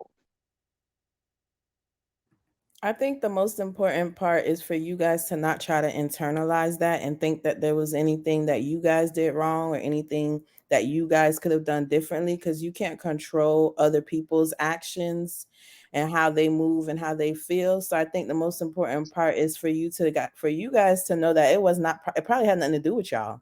It's probably their Yeah, own internal battles that they were facing. And this is something that they're going to have to face. These are regrets that they're going to have. And I don't think you guys should carry that. Just you guys have kids and you know what to do differently to make sure that your children don't feel that way. But I would definitely say don't internalize it. I also think that at some point those the fathers that weren't there in their kids' lives, they start to have their own battles and insecurities about it, and they're like they don't even want to face you at some, once to reach year this of not being in your child's life, so it doesn't selfishly make them feel bad or make them feel like a shitty person, so they start to build up like a wall to act like you don't exist so they don't have to deal. And I'm not making an excuse because I the same upbringing as well. Father figure, there's no father in my life. But I think as I'm becoming older, you start to think like, you start to, think and sit back and analyze things like as an adult, and try to separate mother, father, sister, brother title and take a step back and look at the situation. And I think that tends to happen a lot. They stop being there completely because they don't want to face the reality that they were a shitty parent. Um, do you think I agree. not having a father figure around or something like that took something from like your growth or your experience, you know what I'm saying? Like growing up? Like it like created a detriment almost? I think for me it did. I think if my father wasn't around because he passed away when I was 2 years old, like I know if my father was still living, him and my mom would still be together and happily together, because my mom and my dad had like 6 kids together before he died. So I feel like because my father wasn't around, I kind of looked up to my brothers and uncles about what a man should be and how a man should treat me. And I thank God that my brothers taught me, how to be treated properly by a man. And but I also still didn't have the example of seeing my mom in a relationship with my father. So I'll know how to be in a marriage. I know how to love a man. I know how to treat a man. I never got to witness my mom. My mom was single mom majority of my life, just work, work, work, work, and putting food on the table for us. So I think the absence of a father in the home, I wasn't able to learn how to properly treat a man or be with a man or be married to a man and things like that. So I think that's how it affected me. But I feel like either way you're going to be affected, whether you have both parents, one parent, two parents. It's like there's going to always be an effect to any cause. There's an effect. That's right. That is I want to jump good. in because my parents got Go divorced. ahead. So My situation was a little different. And it is challenging now, even though I referenced that, I was talking to my dad earlier today. It's still a very strained relationship, in terms of, I think the guilt is a part of why our interaction. He doesn't know how to be a father. My parents got divorced when I was 10, but he doesn't. He just doesn't, and I can tell that the guilt is weighing on him, because when I try to, challenge these things, we got in an argument recently where he was like, I'm not listening to no child. I was like, sir, I'm almost 40. Like, I am your child. I am not a child, but he still sees me as, kind of where he left me. He's also had some health complications, so the stroke has really or strokes have really like frozen him in time. But it is challenging for him to interact with me on a different level. He feels like, he said this to me today, and I was like, bro, I gotta call you out, because he's like, you grew up in church, you learned, you honor your mother and father. I was like, yeah, but that doesn't mean that you're above reproach, that I can't correct you. And I think that this is 100%. I know that it has affected me. And like Shirley said, in relationships, I don't know what a healthy marriage looks like, because my parents got divorced. And I have been lucky in my dating experiences, though, that I seem to be with people who are from two parent households. I don't know if that's God's divine intervention, that he pairs me with people who have seen, and I quote healthy, because even though these people have grown up in two parent households, I still hear of dysfunction. But I have been paired with people who know what it takes. But I think that my desire for that, the being married until death do you part kind of thing, that has really influenced how I date, who I date, things like that, because I can't rely on my father to show me what a man is supposed to do, because he abandoned his responsibilities as a father. They got divorced because my dad was cheating. So like that I already have a skewed view of what relationships are going to look like. What do I expect from a man? It has 100% really altered the way that I move through life. So, like I said, but I have been very blessed to date men from two parent households who can then kind of help guide me in that direction. Like, all right, listen, because my first response is to leave. We get in an argument, all right, well, we done and whatever, I'm out. And I leave. But they're like, nah, bro, if you want to do this, we got to fight through this. And we're going to fight together. I don't know that life. I know leave. Let's go. The word, I'm over it. I don't care anymore. I quit. So that's how it has affected me personally, which has been very difficult. And it took, from my big age, and again, totally credit prayer and therapy for me to have made the strides that I have to get to a point where I can stop the fight or flight. I go straight flight. I can stop that now and then really take a step and then fight together to really, be a better person, instead of using my trauma as an excuse or my daddy issues as the reason why I do what I do. I can't do that forever. That happened 20 plus years ago. Who am I today? I so I like what you said, to where you said your father not being in your life made you, put you in like a fight or flight mode. Do you think your core, which this episode is who you are, do you think your core was adjusted because of that? Because do you think it wasn't like that before, and because of that it adjusted, and then now you're readjusting it? So what I'm trying to get at is, can we change our core as we experience new things or grow through life? Or is it just what we born with and then that's it? I very Oh, and much I'm gonna like think. to welcome it's Cassandra to the chat. I'm gonna let you speak in a little bit. But go ahead. Hey, Cassandra. Um, I definitely think nature versus nurture is a thing. Who you are born as is one thing, but through what you go through during life shapes who you then become. You can always default to this is who I am, but I feel like that's very cowardly. It's lazy. Um, because life is going to tailor those experiences. Yeah, you're gonna instinctually go to certain things because that's what you were born, you know, as, but at some point you got to mature past that. So did it shape my core? 100%. But again, I can't use that as an excuse for the rest of my life. I want to be a better person, so I have to put in the hard work to be a better person. End of story. Like I could go through life being a shitty person and say, you know, blame it on whatever, like this because this happened to me when I was 10. But how ridiculous does that sound at almost 40? At what point do you grow up? And I chose actively to grow up. Okay, all right.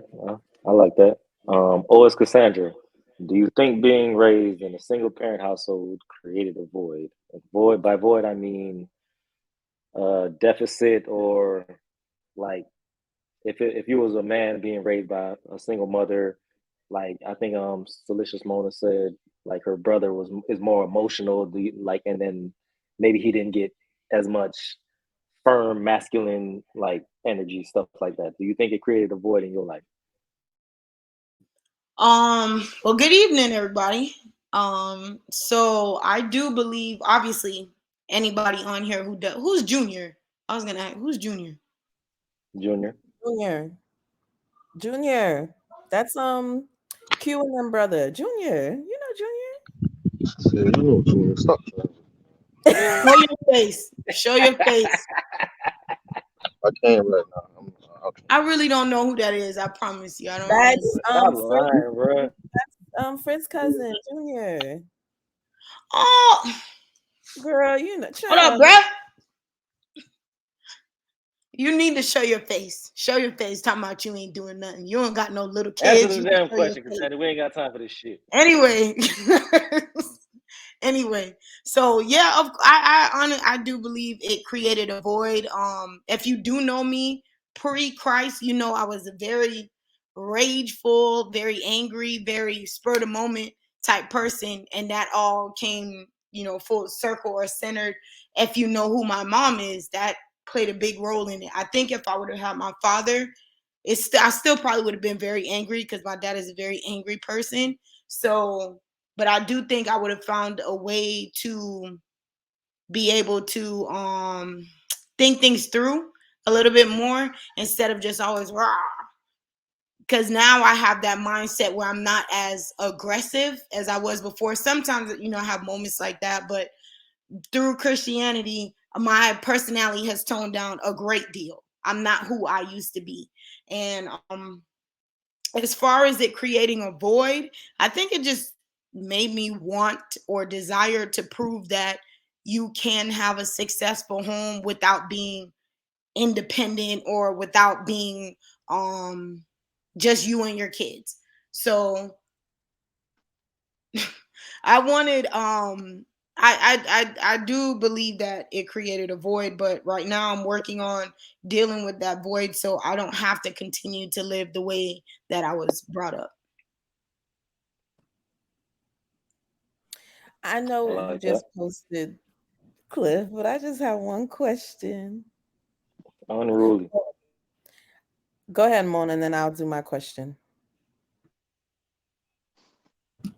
Oh, I just wanted to give a little feedback. I think for me, and I'll be quick. For me, I think it created I think I'm like a little too independent because I don't know what it's like to have another person like take over and handle things. So like for instance, I was when I was trying to get to know this guy or dating him or whatnot, and I had to like I said I need to move and figure this out and figure that out, and I'm gonna have to do all these things. And he was like, well, why don't you just ask me for help or I can help you? You have someone that is willing to help you. And I was just like, I don't know. Like in my head, I'm like, I don't know what that is. I just know I need to handle my own stuff because that's what my mom had to do. So the whole having someone to lean on or having someone that's going to step in and say, oh, I noticed your tire pressure light's on. I put air in it. I was like very taken aback. So the dynamics of that in a relationship, I know it stems from the fact that I don't know what it's like to have a male figure or someone to lean on to handle things for me. So I know that's how it affected me, in my life. So I'll reserve my question because that's pretty much what I was going to ask. Mona kind of answered it, but I agree with Mona. I was very similar as well. I don't know how to, I guess, let go and let a guy lead because I was always used to being independent and getting things done. So, like, even now, Cliff every weekend goes wash the cars and put gas in the tank. Like, I don't remember the last time I put gas in my car, but when he first started doing that, I was like, I can put my own gas. Like, I don't need you to do. So, like, I had to soften up a bit because you're so used to just doing everything on your own. Because I didn't know, to be honest, I didn't know what a man was supposed to bring to a relationship. Because I never saw my mom in a relationship with a man. So Other that, than a baby. Other yeah, than a baby, that's what all we knew. yeah. So, like, I agree with Mona, and my question was going to be, but we can wrap this up, and I think this could be another question on the podcast. Is because we're all pretty much from single family households. My question was going to be, how did we learn to be in relationships? Because majority of us on here are in relationships or married, so, like, what blueprint did you guys use to know what to do and not to do? That's kind of sort of because this is my last question, which is this: can who you are be changed, and if so, how? So I mean, that's sort of kind of, you put it more of a focus on relationships, but like it's still an update of the old version of yourself. You know what I'm saying? Like, you was born with this programming and this environment. Can it be changed? You put it specifically on relationships, but I'm putting it general. Well, yeah, I think it definitely can be changed because I think as we progress in life, as we get older, we mature, we learn more, we experience different things, and we just continue to evolve. So I think, again, who I am today might not be the same person I am next year because I've experienced different things, I've learned more, I've grown more, or I might have a tragedy in my life that sets me back a bit or something like that. So I guess it just depends on the season you're in, and I think the most important thing is that we just continue to grow, learn, and just do better for the next generation. But it's definitely we can change. Well, how do you go about doing that? I think encounters, I believe encounters change you. Y'all know I'm always use the Bible because that's just what I always use. One of the people I love to use an example in the Bible is Saul, right? Well, yeah, Saul. He started off as Saul and then became Paul, the Apostle Paul. His encounter with Jesus at the road of Damascus, that shifted his whole dynamic. It shifted who he was, his perception of life, how he lived his life, how he carried himself. So I believe we may not, all of us may not have that. It might not per se be an encounter with Jesus, but it might just be an encounter with, like, where you find out you are very bitter. So now you have to come face to face with that bitterness and say, okay, am I going to let this continue to be on me, or am I going to decide to break loose of this? Or you may come encounter with your resentment, or or you're cheating, or whatever the case, whatever it may be that you didn't know was an issue. You come encounter and you come face to face with that thing, and now you're at the fork in the road, and you have to make a decision. Either I'm going to stick with this road, or I'm going to decide to do better. So I believe it's encounters and different decisions, but you can change. And if you're not changing, it really is a you problem at this point. It can't just be a constant environment, because at this point, the environment that we're at 36, 37, 38, 39, 40 is definitely not the environment we were at 6, 7, 8, 9. Prayerfully, you're in a different environment from there. Prayerfully, you're not making the same mistakes your parents did. So at this point, why are you still doing the same thing? I think you have to be self-aware. Yeah. I think you have to be self-aware. And most importantly, you have to take accountability. You will Yep. never change or make a change if you don't think you're doing anything wrong. So you have to be self-aware, and you have to take a step back and take accountability for your actions. And that's the only way you're going to change. I know someone's going to change if they could say, I was wrong. I shouldn't have done that. I should have handled it this way. That lets me know, reassures me that when the situation does come up again, you're going to handle it differently. But I think you definitely have to be self-aware, and then you have to take accountability. Well, how do you become self-aware? Like Cassandra said, something is going to, if you're living your life a certain kind of way, I feel like God gradually drops little hints that you need to start making some changes, because I feel like it makes your heart, life is going to get harder for you unless you make those changes. So I feel like when you get to that fork in the road, like Cassandra said, and you have to make a decision, like, do I want to continue to be unhappy and live like this, or do I want to make a change and actually be happy? I feel like something always happens that's like a big boom, like a wow factor that opens your eyes. And if you decide to ignore it, then you're just going to continue down that path. I just feel like there's always things that are thrown in your way in your life. No, I get that. But if you're not self-aware, you're not gonna see them things as you're not gonna look at it as a fork in the road. You're gonna be like, God damn, my life is tough, nigga. Like, you know what I'm saying? That's how you're gonna look at it, because you're not self-aware. You're not And I feel like realizing what you bring to a situation. and I feel like those are people that stay on a downward path. I feel like those are the people that don't change because they never reach that point, or they ignore the signs. Yeah. Somebody And around them, or hopefully, somebody is also around you telling you that something. I'm sorry, yeah. Fine. Somebody is around you telling you there is something that needs to change. There is, everybody around you is not a yes man, right? There is something around you or someone around you saying, "Hey, you might need to look into therapy, or you may need to look into get going to help. It look like you have an issue with smoking, or you have an issue with sex." Somebody around you is telling you something about you needs to be needs to work. Okay, mama. Okay. Okay. It's something about you needs to be worked on.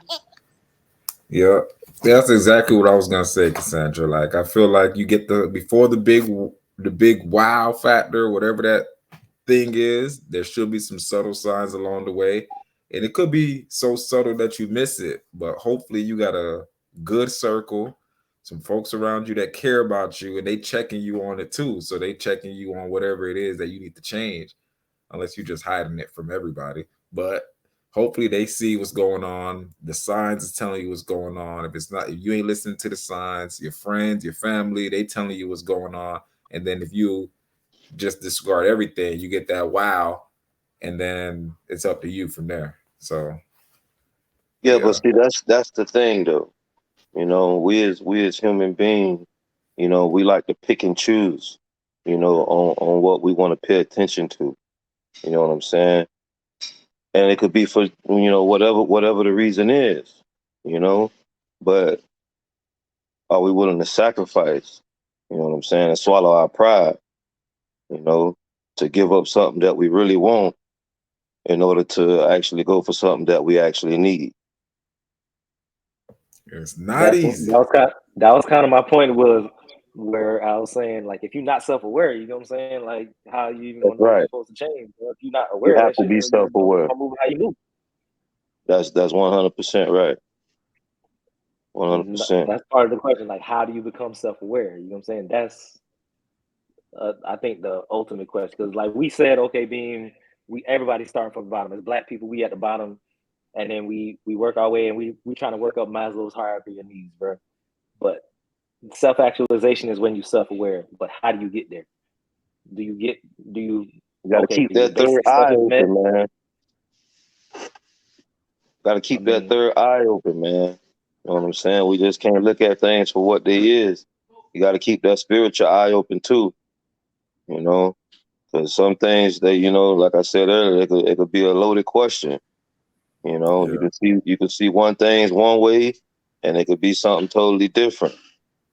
You know, as an illusion, And so to it's speak. really asking yourself all these tough questions too. Like, who am Yeah. I? What's my belief system? Like, you got to know, like, okay, as a Black person, like, why am I in this position I am in today? Okay, where am I on the totem pole? Like, okay, I understand that it's because I'm a Black male. Here's what the history of the situation is. Here's the situation with my family. Here's how I can have an impact or change, or here's how I can impact it. What are some things I'm gonna do to like, what are some things I'm gonna do to start going down that path? Like, you just gotta ask yourself the whys, answer those questions, have a plan. Like, I feel like You're that's one the hundred question. percent right, bro. You one Yeah, hundred it's the percent why, right. man. So you just saying be curious about you feel me everything. You know what I'm saying?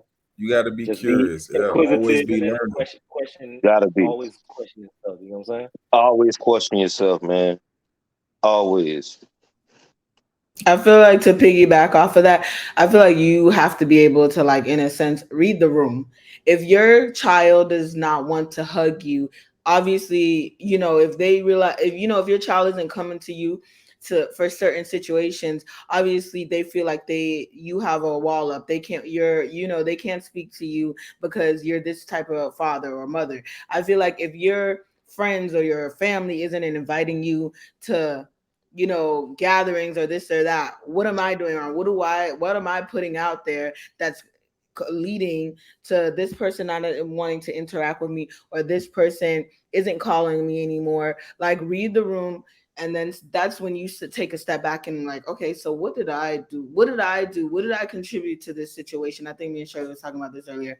But in a sense, what did I contribute to this relationship or for these dynamics to shift?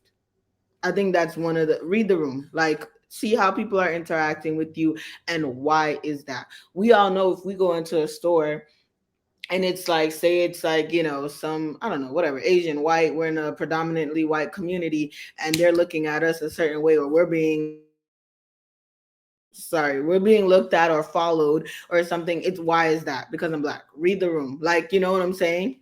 So I think that's what is one of the key factors to just, tapping into some being more self-aware. I like that. I like that.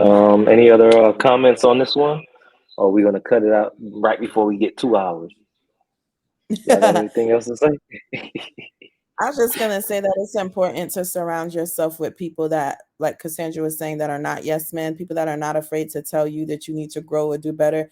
It's I don't want anybody around me that's gonna enable any bad behavior. I want my friends that are gonna call me out and tell me that what I can do differently or do better. I know, well, the first step of me becoming self-aware was me actually asking the people closest to me how they feel about me and how I make them feel.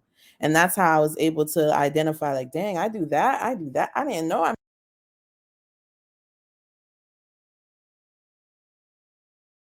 You muted.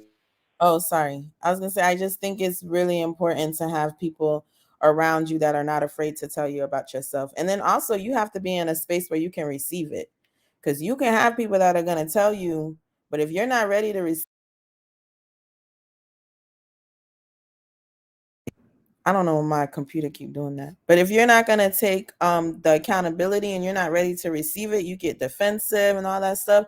One, that person is never gonna come and tell you again because they're gonna feel some type of way. And then two, you're never really gonna change. And a lot of people, I feel like, are afraid to face certain things about themselves and they blame others for their actions and how they feel.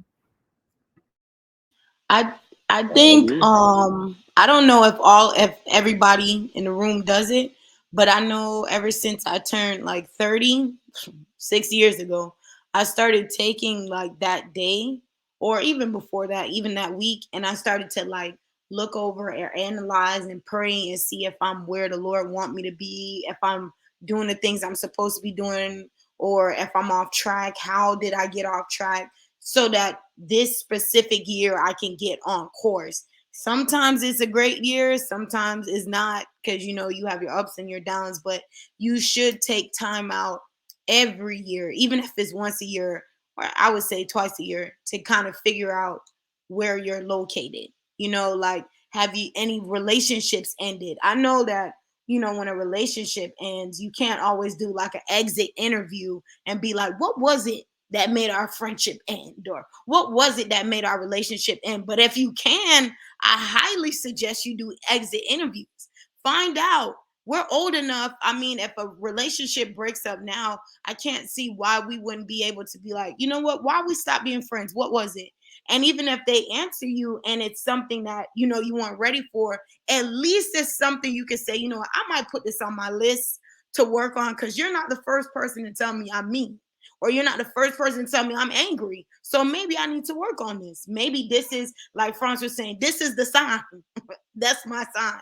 Too many people saying I'm angry. Maybe this is something I need to take a look into or find a way to get help. I like that. Anybody else got anything to say on this topic? Anybody got any last words before we cut out of here? Nope. All right, man. I enjoyed it. This was a good one, man. I did say it was going to be a good one, and I think it was a pretty good one. I appreciate y'all for showing up. See y'all back next week. Hopefully, we get the same crowd come in. And I thank y'all again. Appreciate it. I want to say thank you for everyone's perspective. I really enjoyed this, and it's great to hear everyone's thoughts and how they process things. And thanks for teaching me something today from everyone.